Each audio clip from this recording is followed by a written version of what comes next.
Dear student, today I will discuss electric energy and power.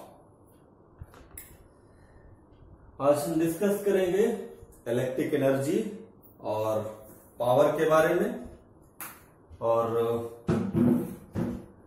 इसके जो previous topic हैं वो पहले ही हम डिस्कस कर चुके हैं, जो हमारी प्रीवियस लेक्चर वीडियो हैं और सभी लोगों ने देखा होगा। जो इससे पहले हमने ओम्स लॉ को प्रूफ किया था, इलेक्ट्रिक डेंसिटी, इलेक्ट्रिक कंडक्टेंस के बारे में हमने आपसे प्रीवियस लेक्चर में हमने डिस्कस किया था। तो आज हम डिस्कस करेंगे इलेक्ट्रिक एनर्जी एंड पावर, और इसमें इलेक्ट्रिक एनर्जी एंड पावर में जो हमारा सब टॉपिक है वो है potential difference and energy transfer in electric circuit.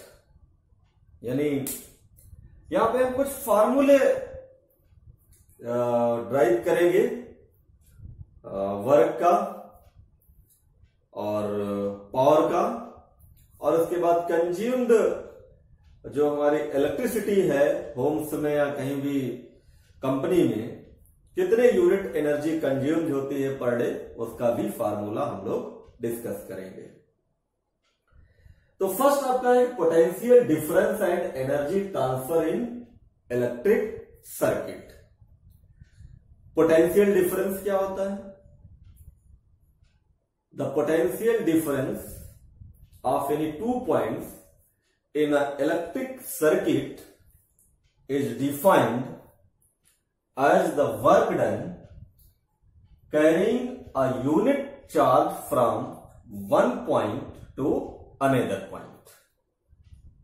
यानी जो पोटेंशियल डिफरेंस है 2 पॉइंट्स बीच में, जैसे ये आपका एक A और B, इन दोनों के बीच में जो पोटेंशियल डिफरेंस है वो वर्क डन होता है। अगर इस A से B तक ले जाने में जितना हमें वर्क करना पड़ता है वही पोटेंशियल डिफरेंस है। यानी अगर पोटेंशियल डिफरेंस को डिफाइन करना है, एक बार फिर हम इसको डिफाइन कर सकते हैं, और पोटेंशियल चैप्टर में हमने इसके बारे में डिस्कस किया है, इसके फार्मूले कैलकुलेट किए हैं। तो पोटेंशियल क्या? Potential difference of any 2 point is defined is the work done bringing a unit charge from one point to another point। अब ये एक आपका सर्किट है। Suppose in this circuit one battery connected, one key and a black box। Black box ये जो आपका लिखा हुआ है, इसका मतलब हो सकता है कि यहां पे कोई मोटर कनेक्ट हो या कोई ऐसी डिवाइस कनेक्ट हो जो चार्ज करने के लिए हो इलेक्ट्रिक करंट से। कोई भी डिवाइस हो सकती है यहां पे। अब इसमें आई करंट फ्लो हो रही है, ठीक। तो suppose in this circuit I current flow, then the charge, और चार्ज यानी मान लेते हैं क्यू, कैपिटल क्यू चार्ज है, तो इसका फार्मूला क्या हो जाएगा? जो आपके आई है, आई इक्वल टू फार्मूला क्या होता है? Q upon T. ठीक है, ये फार्मूला सभी लोग अगर डेफिनेशन पढ़ी होगी चार्ज की तो करंट की, तो मेरे हिसाब से जानते होंगे। या आप यहां पे ये लिख सकते हैं, if I current flow in the circuit in t second, then charge Q equal to I into T। ये आपके पास फार्मूला चार्ज का आ जाएगा।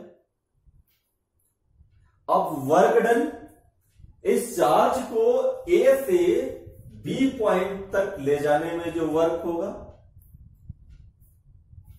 तो W हमें कैलकुलेट करना है, और W का जो फार्मूला होगा वो क्या हो जाएगा? W equal to Q into V। Potential chapter में हमने V का जो फार्मूला आपको बताया था, V इक्वल टू क्या होता है, W अपॉन Q, वही यहां पे समझ लीजिए। ठीक है, अब यहां से देखिए ये इक्वेशन नंबर फर्स्ट और ये इक्वेशन नंबर सेकेंड है आपकी। यहां से Q की value from equation first the value of Q put in equation second, तो W इक्वल टू क्या आ जाएगा, V इंटू और Q की वैल्यू क्या है, I इंटू T। तो एक फार्मूला आपका ये आ गया वर्क का। अब ये जो आपका एक फार्मूला आया, इससे हम और बहुत सारे फार्मूले कैलकुलेट कर सकते हैं, निकाल सकते हैं। अब ये जो वर्क डन है यही आपका एनर्जी के फॉर्म में कन्वर्ट होगा। जैसे अगर कोई मोटर है तो मोटर मैकेनिकल एनर्जी के फॉर्म में, यानी मैकेनिकल वर्क डन करेगा, यानी एनर्जी को जो हम एक्सप्रेस करेंगे वो मैकेनिकल वर्क डन के फॉर्म में एक्सप्रेस करेंगे अगर इस ब्लैक बॉक्स में मोटर लगा हो। और अगर कोई बैटरी है चार्ज करने के लिए, चार्ज करना चाह रहे हैं, तो जो बैटरी में जो एनर्जी होगी उसको हम एक्सप्रेस करेंगे, क्या कहेंगे, केमिकल वर्क डन या केमिकल एनर्जी। अब यहां से एक तो फार्मूला हमारे पास वर्क डन का आ गया, अब और बहुत सारे फार्मूले हम इससे कैलकुलेट कर सकते हैं। कौन कौन से जरा देखिए। एक तो formula W equal to V I और T, ये आपने ले लिया। और इसमें अगर आप करंट जो है स्मॉल अगर I ले लें या कैपिटल, उससे इफेक्ट नहीं है। यहां पे ओम्स लॉ अप्लाई करिए और ओम्स लॉ अप्लाई करने के बाद और फार्मूले आप कैलकुलेट कर सकते हैं। ओम्स लॉ क्या होता है, V equal to I R, potential है, इस पोटेंशियल की वैल्यू जरा यहां पे पुट करिए तो वर्क डन का फार्मूला क्या आ जाएगा, पोटेंशियल का फार्मूला जो V equal to I from the Ohm's law, तो W इक्वल टू क्या आ जाएगा, यहां पे V की वैल्यू पुट करिए तो क्या आ जाएगा, I R इंटू I और T। तो I और I मिलके ये क्या हो जाएगा, I स्क्वायर हो जाएगा, यानी W is equal to I square R T। एक W का फार्मूला ये आ जाएगा आपका। ठीक है, अगर हम यहां से I की वैल्यू फाइंड आउट कर लें, इससे I इक्वल टू क्या हो जाएगा, V बाई R, और ये I की वैल्यू यहां पे पुट कर देते हैं, तब W क्या आएगा आपका, तो W is equal to V into V upon R into T। तो ये W का फार्मूला आ जाएगा V square upon R into T। तो आपके पास W के फार्मूले कितने आ गए जरा देखिए, 3 फार्मूले निकल आए। एक क्या कौन से आ गए, W is equal to V I T is equal to I square R T is equal to, ये आ गया आपके पास V square upon R into T। ये आपके पास W के फार्मूले आ गए, यानी इलेक्ट्रिक एनर्जी के ये फार्मूले आपके पास आ गए। ठीक है, अब इसके बाद हम निकालेंगे पावर, इसका फार्मूला कैलकुलेट करेंगे, यानी इलेक्ट्रिक पावर तो ये फार्मूले हम लिख लेते हैं, क्योंकि इन्हीं के हेल्प से हम पावर का फार्मूला कैलकुलेट करेंगे। यानी W is equal to V I T is equal to I square R T is equal to V square upon R T. ये फार्मूले हम यहां साइड में लिख लेते हैं, और इसके बाद पावर के बारे में हम लोग और जो है उसके बारे में डिस्क्राइब करते हैं, डिस्कस करते हैं कि उसके फार्मूले हम कैसे कैलकुलेट कर सकते हैं। तो इलेक्ट्रिक पावर, यानी इलेक्ट्रिक पावर को डिफाइन करेंगे।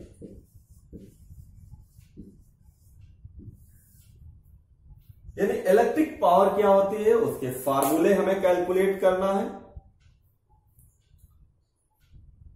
The rate at which electric energy is transferred into one form to another form is called electric power, and it is denoted by capital P। यानी power को आप कैसे define कर सकते हैं, the rate at which electric energy is transferred from one form to another form is called electric power. That is P is equal to W upon T। ये जो है पावर का जो है फार्मूला होता है, और इसका जो यूनिट होता है वो वाट। वाट इसका यूनिट है। वाट इसका यूनिट है।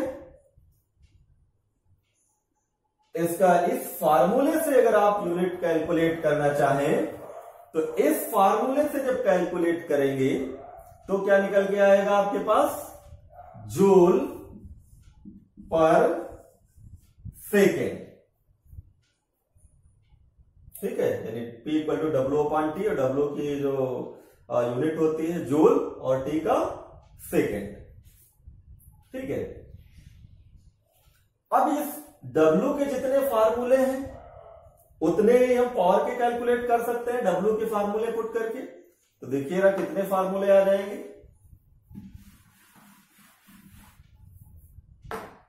यानी P is equal to W क्या है आपके पास, V I T upon T is equal to, ये वाला फार्मूला पुट करिए, I square T upon T is equal to, और ये आ जाएगा आपका V square upon R into T upon into T। ठीक है, अब यहां से देखिए ये T और ये T कैंसिल हो जाएगा, ये T और ये T कैंसिल हो जाएगा, और ये T और ये T कैंसिल हो जाएगा। तो पावर के फार्मूले आपके पास कितने आ गए, देखिए, यानी P is equal to, P का फार्मूला क्या क्या आ गया, VI is equal to I square R is equal to V square upon R। ये आपके आगे पावर के फार्मूले। यानी जितने हमने वर्क डन के फार्मूले 3 आए थे हमारे पास, उसी हिसाब से हमारे पास पावर के फार्मूले आ गए। एक है P इक्वल टू VI यानी पोटेंशियल इंटू करंट। अगर पोटेंशियल और फ्लो करंट दी होगी तो हम पावर कैलकुलेट कर सकते हैं। अगर हमारे पास करंट होगी, रेजिस्टेंस होगा, तो हम कैलकुलेट कर सकते हैं। और अगर पोटेंशियल और रेजिस्टेंस होगा फिर भी हम पावर कैलकुलेट कर सकते हैं। ठीक, तो ये हमारा जो इलेक्ट्रिक एनर्जी और पावर का जो फार्मूले थे वो हमने कैलकुलेट कर दिए। अब हमें फार्मूला कैलकुलेट करना है कॉमर्शियल जो इलेक्ट्रिसिटी कंज्यूम्ड होती है होम्स में या किसी कंपनी में, कितने यूनिट खर्च होती है पर डे, वो कैलकुलेट करने के लिए हमें फार्मूला कैलकुलेट करना है। ठीक है। और जो पावर का यूनिट होता है किलोवाट भी होता है, यानी किलोवाट,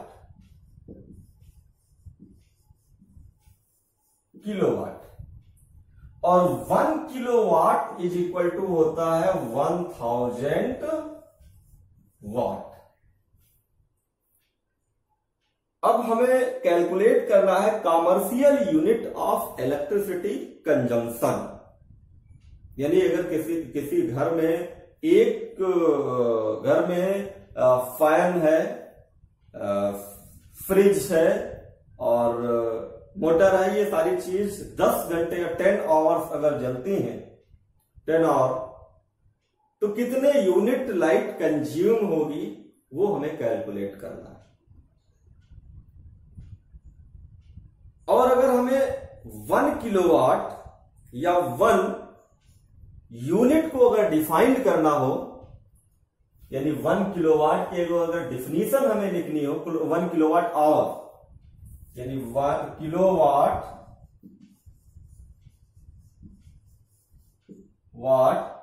आवर, ठीक है, किलोवाट आवर। अब इस किलोवाट आवर में, kilowatt hour he number of units है, और 1 किलोवाट आवर को हमें डिफाइन करना है, यानी 1 किलोवाट आवर और 1 यूनिट, क्योंकि जो चार्ज पड़ता है इलेक्ट्रिसिटी का वो यूनिट के हिसाब से पड़ता है। कितने यूनिट आपके यहां लाइट खर्च हुई, 10 यूनिट, 15 यूनिट, 20 यूनिट, और पर यूनिट के हिसाब से चार्ज लगता है। कि कमर्शियल जो कनेक्शन है उनका चार्ज अलग होता है, घरेलू जो है आपके उनका चार्ज अलग होता है, यानी 5 रुपए पर यूनिट, 7 रुपए पर यूनिट, 10 रुपए पर, जिस हिसाब से गवर्नमेंट उसको डिसाइड करे। तो 1 किलोवाट आवर या 1 यूनिट क्या है आपका जरा।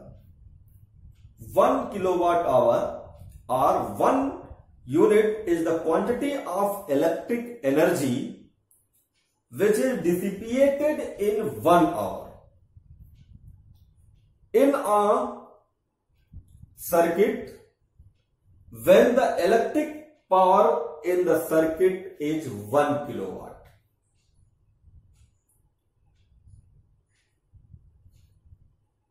तो 1 किलोवाट क्या है जरा देखिए। 1 किलोवाट मीन्स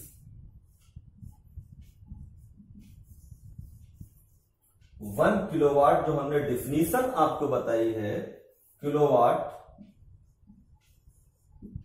ये 1000 वाट होती है, लेकिन 1 किलोवाट और आवर की वैल्यू हमको निकालनी है तो कितनी हो जाएगी। 1 किलोवाट का मतलब 1000 वाट इंटू आवर, यानी 1 आवर, और 1 आवर में कितने मिनट होंगे, 60 मिनट होंगे, यानी 60, और 60 को सेकंड में चेंज करेंगे तो कितने होंगे, इंटू 60 सेकेंड। तो ये जो आपके पास वैल्यू निकल के आएगी, ये आएगा 3.6 इंटू 10⁶ वाट इंटू सेकेंड। ये 1 किलोवाट की वैल्यू आपके पास आएगी, 1 किलोवाट आवर की, ठीक है। या इसको हम कह सकते हैं वाट सेकंड या जूल, इतना। जरा इसको ऊपर हम लिख देते हैं क्योंकि यही इसी से हम लोग फार्मूला कैलकुलेट करेंगे, यानी 1 किलोवाट और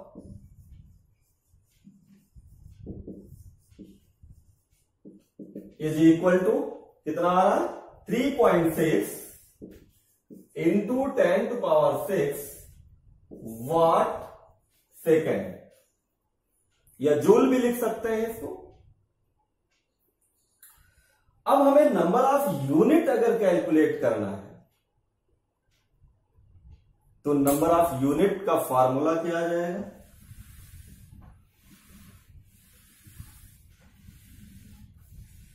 यानी number of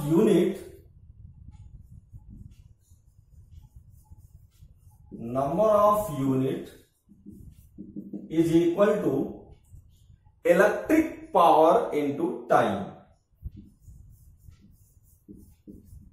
electric power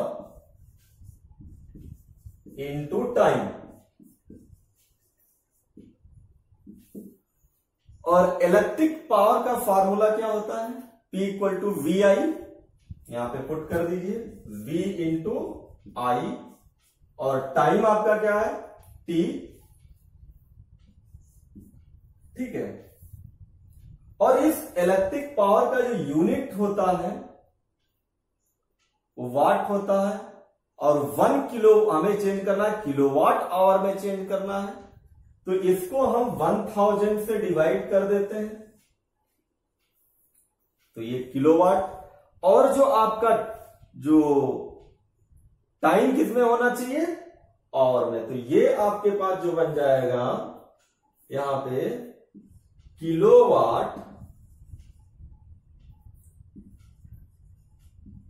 kilowatt into our, 1 our अगर लिख दें यहां पे। ठीक है। अब ये जो फार्मूला निकल के आ जाएगा हमारे पास नंबर ऑफ यूनिट्स का, यानी नंबर ऑफ यूनिट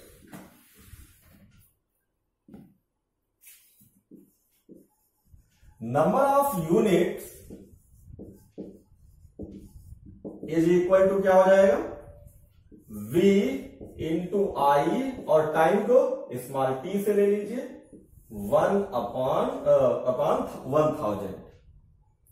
यानी अगर पोटेंशियल गिवन है, जितनी करंट इसमें फ्लो हो रही है वो गिवन है हमारे पास, टाइम गिवन है कितने टाइम तक फ्लो, उसको 1000 से डिवाइड कर दीजिए, तो आपके पास क्या निकल के आ जाएगा?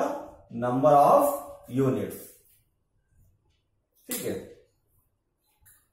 ये तो फार्मूला एक हो, इसको जरा और मॉडिफाई कर सकते हैं।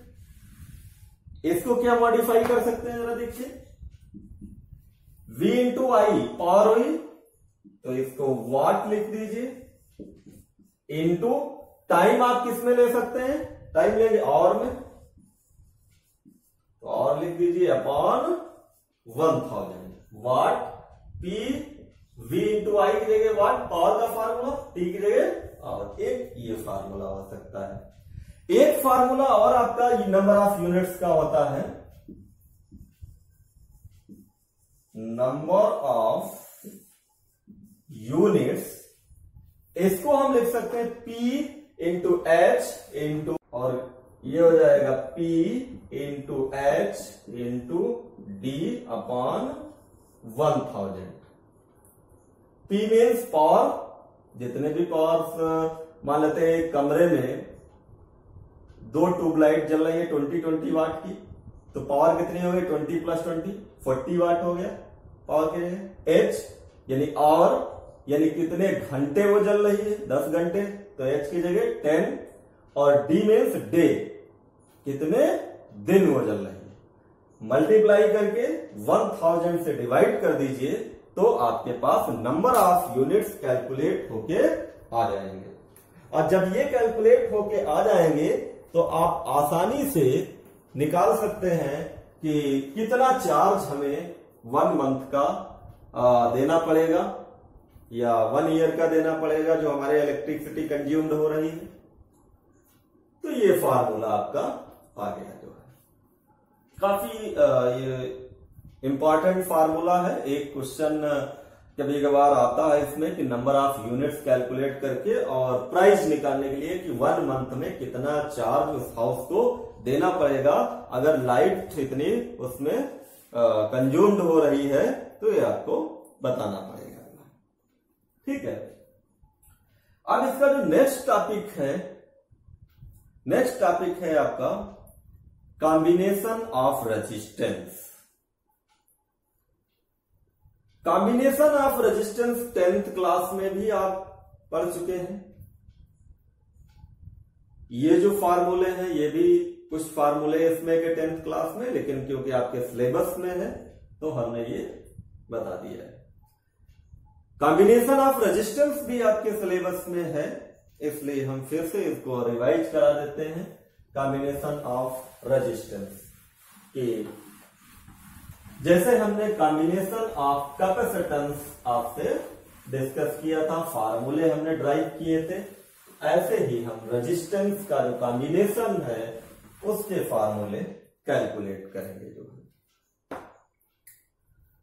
तो combination of resistance, combination of resistance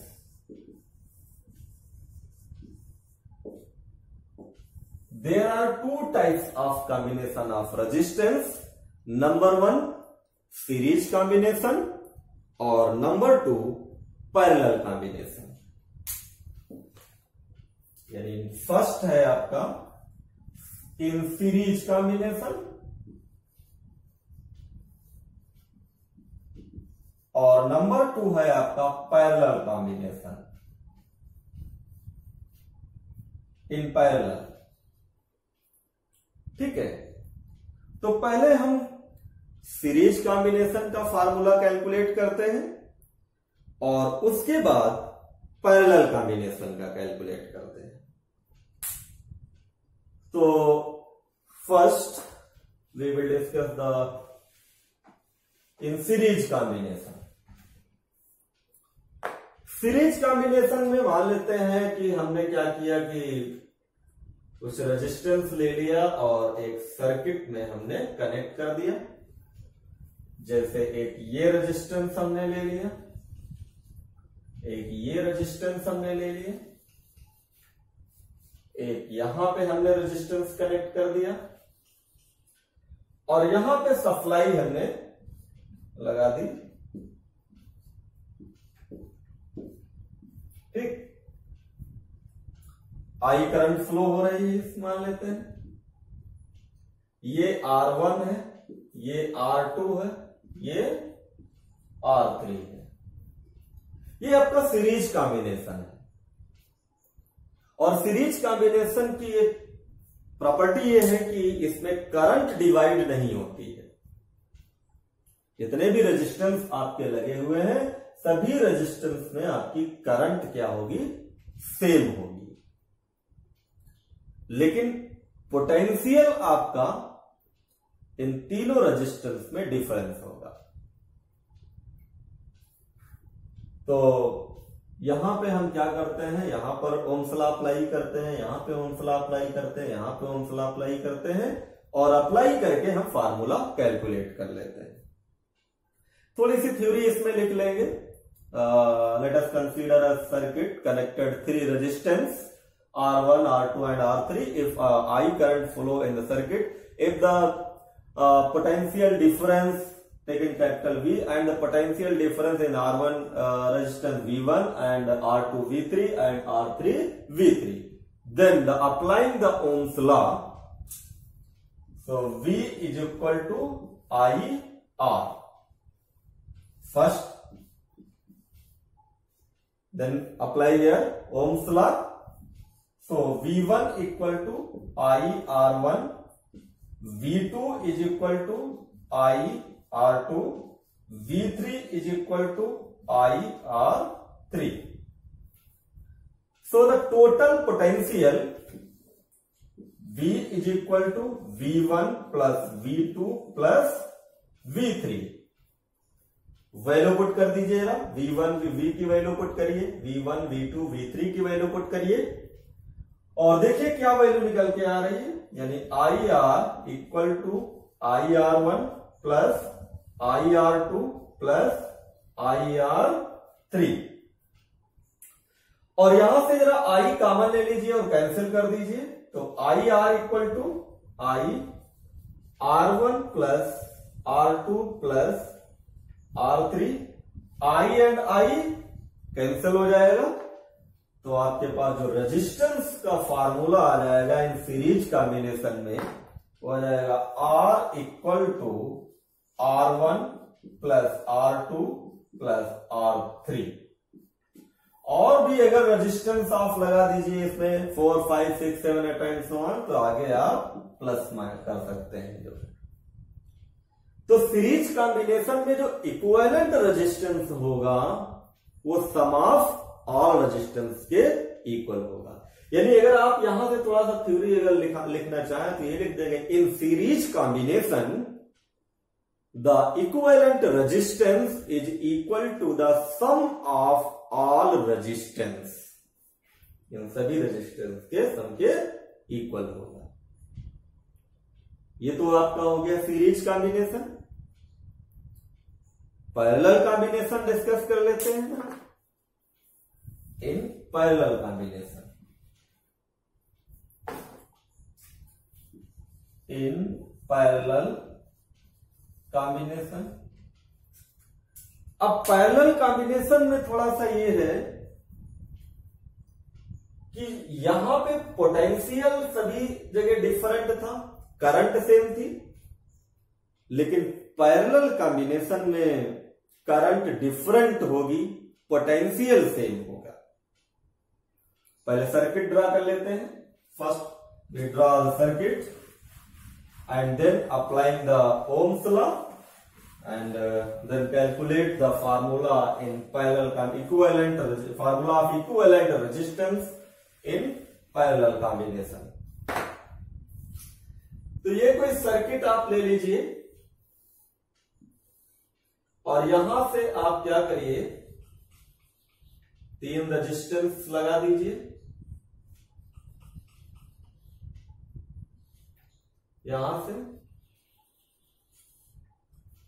ये R1 ले लीजिए, ये R2 हो जाएगा, ये R3 हो जाएगा। यहां पे आप सप्लाई लगा दीजिए प्लस माइनस, और आई करंट इसमें जब फ्लो करेंगे यहां से आई करंट यहां पे, तो ये क्या हो जाएगी, करंट आपकी ब्रेक हो जाएगी। ये I1, I2 और I3, ठीक है। और पोटेंशियल आपका सेम रहेगा। तो इसमें भी थोड़ी सी थ्योरी आप लिख सकते हैं। Let us consider a circuit in which the 3 resistors are connected in parallel, R1, R2, R3, and 1 battery connected in the circuit, and current I flow. If current I flow in the circuit, then current divide in 3 parts: I1 in R1, I2 in R2 and I3 in R3. Then applying the Ohm's law, we have Ohm's law apply कर दीजिए। और Ohm's law जब apply करेंगे तो formula यहां से V equal to क्या हो जाएगा, IR। तो I इक्वल टू क्या हो जाएगा, V बाई R। ठीक है। अब I1, I2, I3 की वैल्यू कैलकुलेट करिए। I1 equal to V upon R1, I2 equal to V upon R3 and I3 equal to V upon R3। So the total current, net current में I equal to I1 plus I2 plus I3, और यहां से I1, I2, I3 की value put कर दीजिए, और value put करके आप इक्विवेलेंट का जो रेजिस्टेंस है इक्विवेलेंट का वो फार्मूला आप कैलकुलेट कर लीजिए। तो वैल्यू पुट करिए जरा, तो ये हो जाएगा V upon R1 is V equal to V upon R equal to V upon R1 plus V upon R2 plus V upon R3। ठीक है। जब ये फार्मूला आपके पास आ गया, यहां से V कॉमन लेकर के कैंसिल कर दीजिए। तो V upon R equal to V 1 upon R1 plus 1 upon R2 plus 1 upon R3। V और V कैंसिल हो जाएगा, तो ये हो जाएगा 1 upon R equal to 1 upon R1 plus 1 upon R2 plus 1 upon R3।